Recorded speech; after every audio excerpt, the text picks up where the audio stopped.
pessoa com deficiência, em atendimento à pessoa com deficiência, vocês entram na internet, então está lá todo mundo que atende, coloca tratamento humanizado, né? Então, isso que você vai, põe lá, hashtag tratamento humanizado. E o que é, então, esse humanização, né? Vou passar rapidamente, para já deixar tudo aqui colocadinho. Em 2003, há 20 anos, nós temos uma política nacional de humanização. Então, o que hoje coloca na internet, hashtag humanização, já tem uma política nacional de humanização no SUS, aonde ele coloca para os seus parceiros, né, que sigam essa política de humanização para o usuário. Então, há 20 anos, acho que não existe nada novo, né? Então, talvez a gente já tivesse que ter esse olhar. E o que é a humanização? O que é deixar um tratamento humanizado? Você tem que olhar a necessidade da pessoa. Que necessidade? Toda necessidade. Então, a gente fala aí da parte ética, estética e política. Por quê?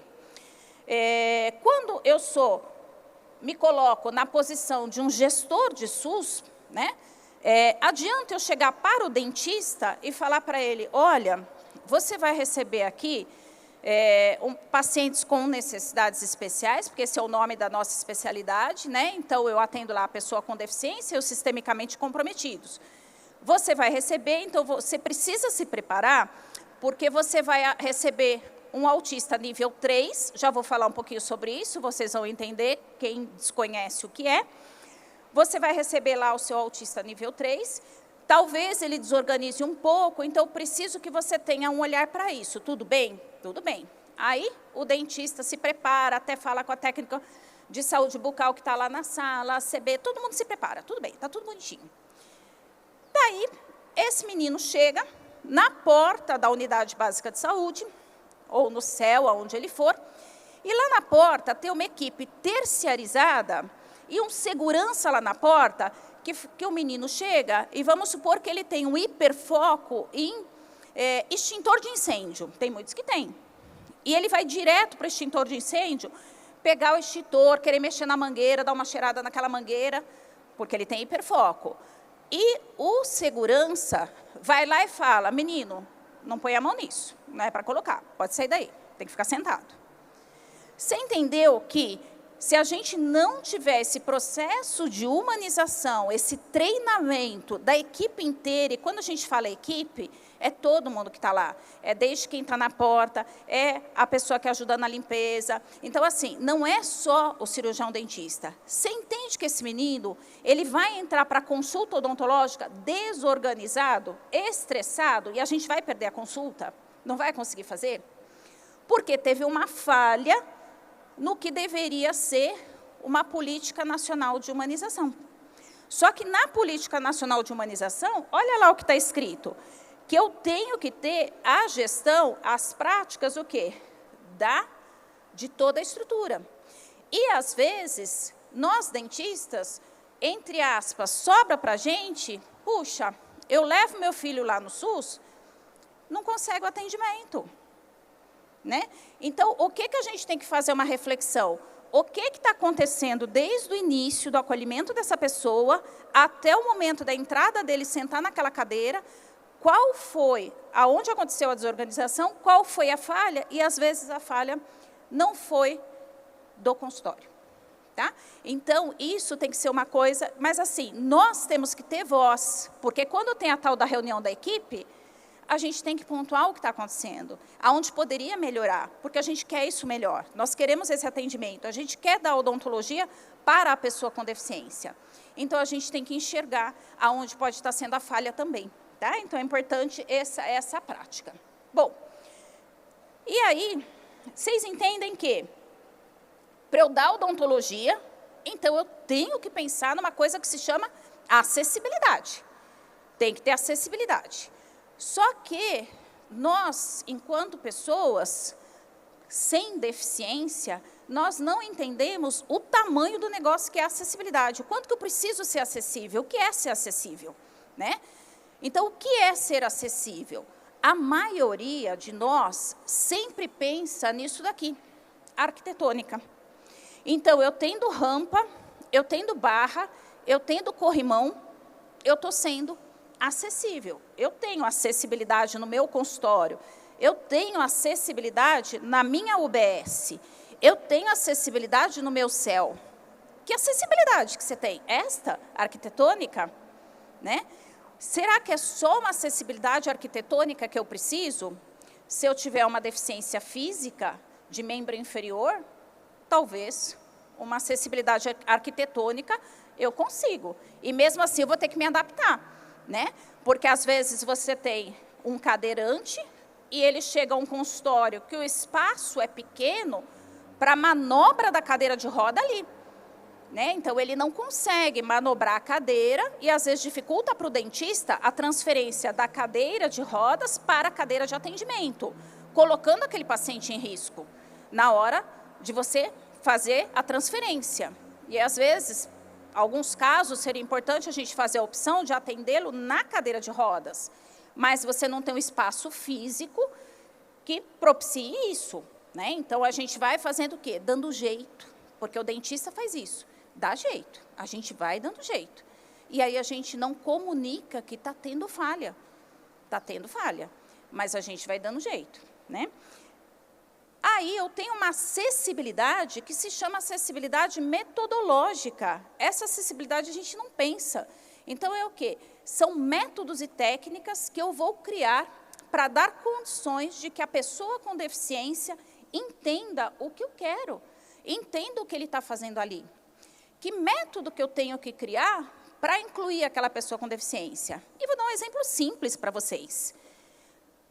Quem atende aí a odontopediatria? Quem atende a odontopediatria normalmente faz o quê? Ah, eu quero mostrar para essa criança que ela está comendo muita bala, está comendo muito doce, não está escovando, veio com a boca toda ruim e tal, então eu vou fazer o quê? Eu vou evidenciar. Para quê? Para mostrar para ela que aquilo corado daquele jeito, ele está com dificuldade. Tudo bem. Chega uma criança cega no consultório. Cega. Ela tem deficiência intelectual, neurológica? Não tem, ela só é cega. E eu tenho que criar métodos e técnicas que ela receba a mesma oportunidade de direitos da outra pessoa. Ela aprenda a escovar, passar o fio dental e que ela tenha saúde bucal. Ela precisa ir num outro consultório ou é ali que eu posso resolver? Eu posso resolver. Ela não precisa ir no especialista para odontologia com pacientes com necessidades especiais. Eu só preciso diminuir essa barreira que ela tem, que eu criei, que o lugar que eu estou criou. E aí eu tenho rampa, eu falo, eu tenho acessibilidade. Para essa criança, você já não tem acessibilidade. Né? Um exemplo. Eu preciso ter uma outra acessibilidade que se chama instrumental. Que acessibilidade que é essa? Eu preciso ter utensílios e ferramentas em todas as áreas, né? Então, eu tenho que dar saúde bucal para aquela pessoa, preciso adaptar. Chegou lá uma pessoa no meu consultório, na unidade que vocês trabalham, e ela só tem uma atrofia de membro superior. Só que ela não consegue ter uma pega para uma coordenação motora fina e realizar a higiene bucal da forma convencional.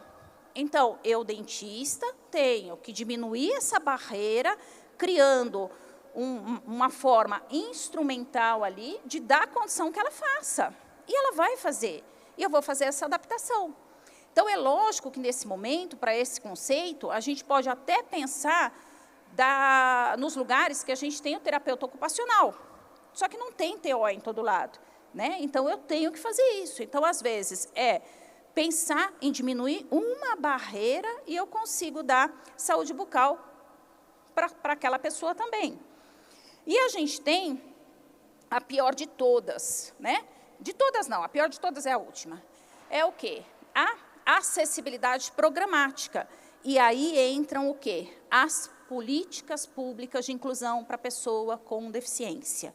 E quando nós falamos em política pública de atenção à pessoa com deficiência, não está lá descrito as necessidades em relação à saúde bucal. E é por isso que sobrecarrega quem está na ponta. Porque não tem um programa específico para diminuir essas barreiras reais dessa pessoa. Então, se a gente tivesse um programa nesse sentido, para diminuir as barreiras reais da pessoa, você entende que já ia funcionar desde a porta, do senhor, do segurança que está lá na porta, da moça da recepção, da moça da farmacinha, daquela que verifica, da enfermeira que vai verificar os sinais daquele paciente antes. Quando chegasse para a gente, as barreiras já iam estar menores do que acontece. Então, esse é um problema, além de uma outra condição que nós vamos estar falando também. Uma outra barreira, a barreira comunicacional, né? E aí entra Libras, aí entram a linguagem, todas as linguagens de sinais, o Braille, o PECS, que é uma linguagem muito usada por autistas, que é uma linguagem de troca de figuras, né? E aí a pessoa pode até pensar, puxa, mas eu preciso saber tudo isso? Não necessariamente. Mas você entende que se eu tenho uma pessoa surda-muda, com dor de dente, a dificuldade dela expressar isso, adianta ela chegar numa UPA, morrendo de dor, e tentando explicar aquelas perguntinhas básicas que nós fazemos. Dói com quente? Dói com frio? Quando eu bato, dói? Como que acontece? Se você não consegue se comunicar, né? Então, não necessariamente a gente tem que ter essa falha da comunicação, você ter essa acessibilidade comunicacional em todos os setores, mas que em cada município ou cada estado a gente tem uma referência. Tal lugar é referenciado para o surdo-mudo, tal lugar é referenciado para o surdo. Pelo menos aquele que eu tive uma dificuldade maior de manejo aqui, eu tenho uma referência de comunicação ali. Tal lugar é referência para o cego, surdo, mudo, né? Então, essa é uma condição muito grave de comunicação. O cego e surdo e mudo. E são coisas que a gente não pensa, parece que está lá longe, lembra? A deficiência está na casa do outro. Mas se a gente quer falar realmente da inclusão da pessoa com deficiência, a gente tem que pensar em todos os sentidos, né? Então, essa é uma das condições. E a pior de todas é a atitudinal, e é por isso que a gente tem que estar aqui conversando sobre isso, que é o quê? É o preconceito, são os estigmas, né? É o que eu olho, e aí é o pior, porque é aquela mãe que liga no consultório e fala, meu filho é autista, está batendo a cabeça na parede, você atende? Não, eu não atendo autista. Não quer nem ver, porque não sabe nem o que vai ser. E eu falo que a palavra preconceito, ela vem do quê? De uma falta de conceito, é um pré-conceito que eu tenho e normalmente é por falta de conceito. Então, não tenho o conceito do como atender aquela pessoa com deficiência, então eu acabo tendo uma fala de preconceito. E para isso nós estamos, por quê? Eu posso não atender, mas se eu tiver o conceito, eu dou o caminho. Então, eu falo, mãe, esse é o seu caminho. Você vai lá na UBS, conversa com a assistente social, vai explicar o caso do seu filho e ela vai direcionar para o melhor momento, como que vai ter que ser, né? Então, a sua condição é essa, eu preciso do atendimento em domicílio, né? Um acamado, não sai ali da cama, precisa do atendimento em domicílio. Está morrendo de dor de dente, o que eu faço? Dá o caminho. Então, a gente precisa ter conceitos para a gente diminuir o preconceito. Então, isso é muito importante enquanto profissionais de saúde que nós escolhemos, né? Então, todo mundo aqui não foi obrigado a prestar vestibular. Nós escolhemos. E, quanto profissional de saúde, a gente tem que ter o olhar da saúde. Então, a gente tem que ter esse olhar. Você pode não querer atender. E aí, quando nós falamos, então, em acessibilidade arquitetônica, é o que nós pensamos, né? Só que aí, olha como o negócio é mais difícil. Só as regras da ANBR, a 9050, para eu ter um banheiro acessível, eu teria que seguir todo esse parâmetro, né? Então, assim, tem ali uma condição bastante importante de acessibilidade. Nós temos, na parte de arquitetura, vários desenhos. A própria vigilância sanitária, ela já tem umas normas de consultório para a parte arquitetônica, pensando sempre na acessibilidade física, né?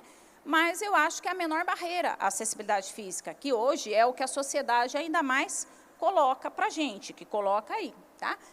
Quando nós falamos em acessibilidade, então, arquitetônica, e eu transfiro para a odontologia, veja bem, o meu atendimento tem que ser na cadeira do dentista.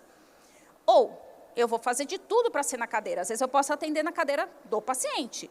E por que eu faço a opção, às vezes, de atender na cadeira do paciente? Porque você entende que aquele paciente chegou numa cadeira de roda, ele está cheio de faixa de velcro, ele está com tronco estabilizado, com perna estabilizada, com cabeça estabilizada. Eu vou pôr na minha cadeira para quê? Se ele já está todo estabilizado ali. Então, se eu tiver uma acessibilidade arquitetônica no consultório, eu consigo atender esse paciente na cadeira dele. Ele já está estável. É só manter boca aberta. Quando eu transfiro ele da cadeira dele, que ele está estável, para a minha cadeira, você entende que ele fica caindo? Ou eu tenho que passar uma faixa de estabilizar, se é um paciente que não sustenta corpo, eu vou ter que ter esse acessório a mais, né? Ou eu tenho que ir calçando ele, que nesse caso eu tenho que pôr, o paciente tem atrofia de membro superior, membro inferior e tudo mais, eu vou ter que ir calçando ele com almofadas. Porque um paciente nessa condição fica lá uma hora e pouquinho num atendimento, ou ele cai, ou ele vai escorregando, ou ele começa a ter um monte de dor, ele começa a ter espasmos e tudo mais, ele vai colaborar para a odontologia como ele deveria?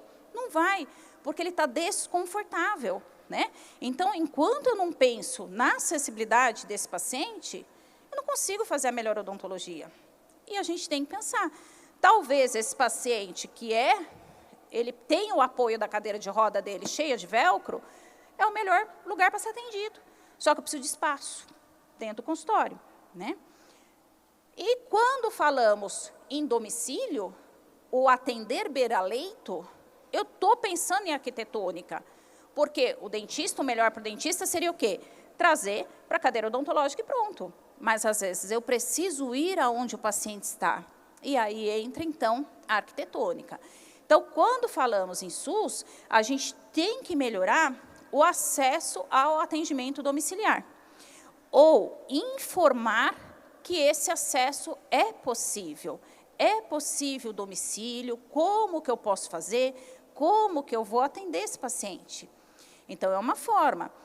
Quantos pacientes acamados, quantas pessoas com deficiências acamadas estão lá comprometendo a sua parte sistêmica por conta de condição bucal? O paciente está lá na cama, está lá com Alzheimer há muito tempo, com algumas sequelas e tudo mais, mantendo uma hemoglobina glicada lá no alto, não está em controle da diabetes. Quando você vai ver, condição de boca. Uma visita do dentista, resolvendo aquele problema, você ia melhorar aquele índice glicêmico daquele paciente, insulina que aquele paciente recebe. Então, assim, você ia diminuir custo para manter a saúde daquele paciente lá. E é uma visita em domicílio. Mas eu tenho que ter esse olhar. Enquanto a gente não tiver esse olhar, fica muito difícil. Quando nós falamos em métodos, então, em metodologia, aqui eu coloco uma figurinha pequena, uma figura grande, que eu quis dizer mais ou menos assim. Chega uma pessoa na unidade de vocês, ela assina o termo de consentimento para o atendimento. Ela assina um termo para tudo, tudo tem termo, né? E uma pessoa de baixa visão, esse termo é adaptado para ela, com uma letra maior, para ela entender e assinar esse termo? Nós temos a acessibilidade dos termos para outras condições, em braille, seja lá a forma como que for, para ele ter autonomia de assinar o termo. Veja, eu não estou falando de uma pessoa neurologicamente incapaz, que ela precisa de um cuidador. Eu estou falando de uma pessoa que ela tem a vida dela, ela mora sozinha, ela sai na rua, e para ir no dentista, ela não enxerga o termo de consentimento, porque a gente não adaptou para ela ter independência. Então, nós somos acessíveis? Aí, olha como são as coisas para a gente pensar. E aí, a instrumental. Então, o básico, né? Então, pensando aí, eu tenho uma pessoa que tem uma falha na sua coordenação motora fina, mas ela tem coordenação motora grossa. Eu posso fazer adaptações junto com outros profissionais da equipe multidisciplinar e eu dar acesso a essa higiene. Gente, se coloquem na posição do outro.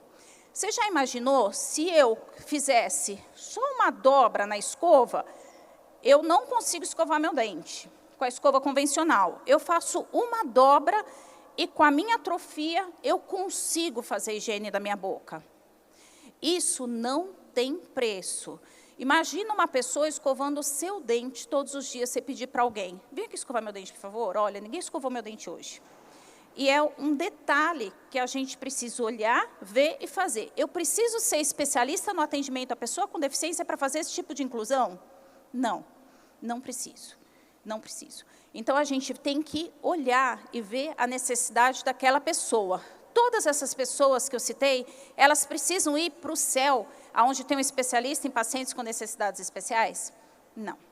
É pouco que essa pessoa precisa. É pouco. A gente só precisa ter o olhar da necessidade dela e incluir. É o que a gente deve fazer todo dia. E isso é lá na nossa unidade básica de saúde. Não precisa ir no céu, não precisa ir para o hospital. É esse olhar, né? E a gente tem um problemão, que é a programática. Então, assim, são as políticas públicas, são os programas para propiciar, então, a saúde da pessoa com deficiência, entre elas a saúde bucal. E aí vem o pior das barreiras.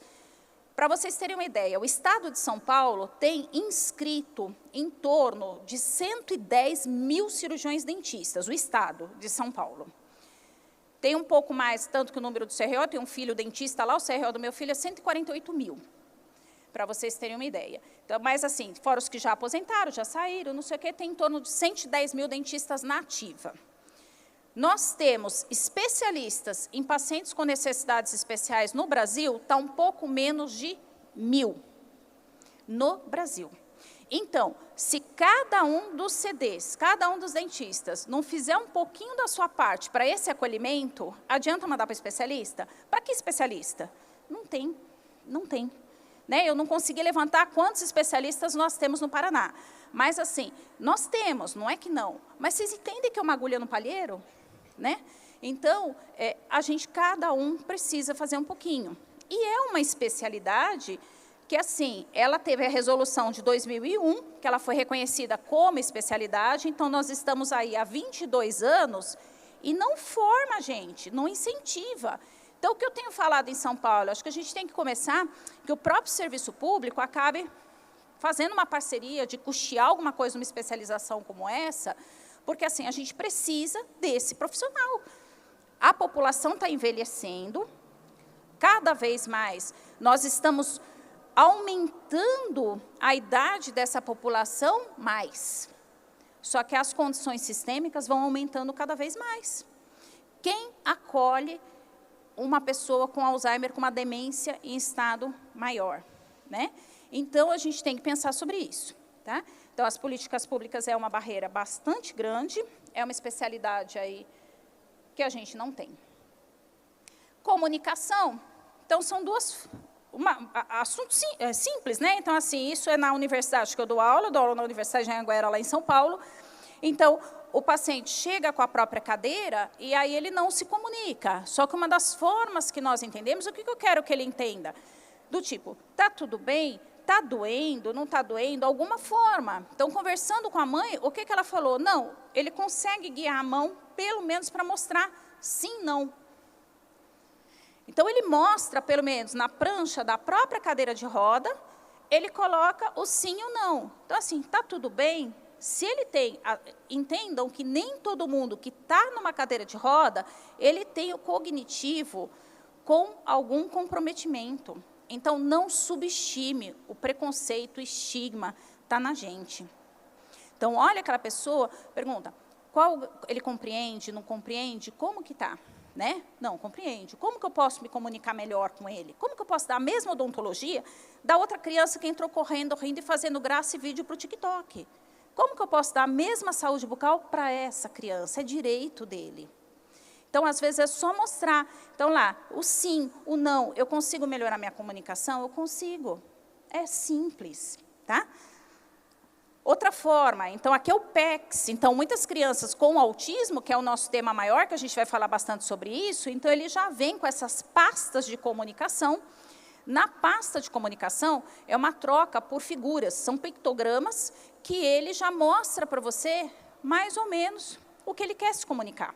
Né? Então, se a gente tiver tempo, então, de fazer uma anamnese, de colher essas informações, você entende que eu vou minimizar problemas? Porque eu estou me comunicando.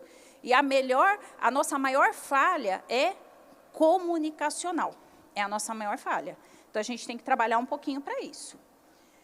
E aí, a pior de todas é o preconceito. Né? Então, assim, parabenizo de novo esse momento, porque, às vezes, os congressos abrem para vários temas, mas um tema como esse, é muito difícil abrir para um tema como esse.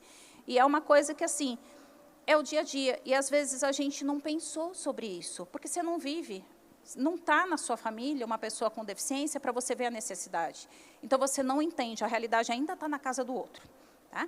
Então, se servir a palestra para vocês saírem daqui e diminuir o preconceito, já valeu a pena.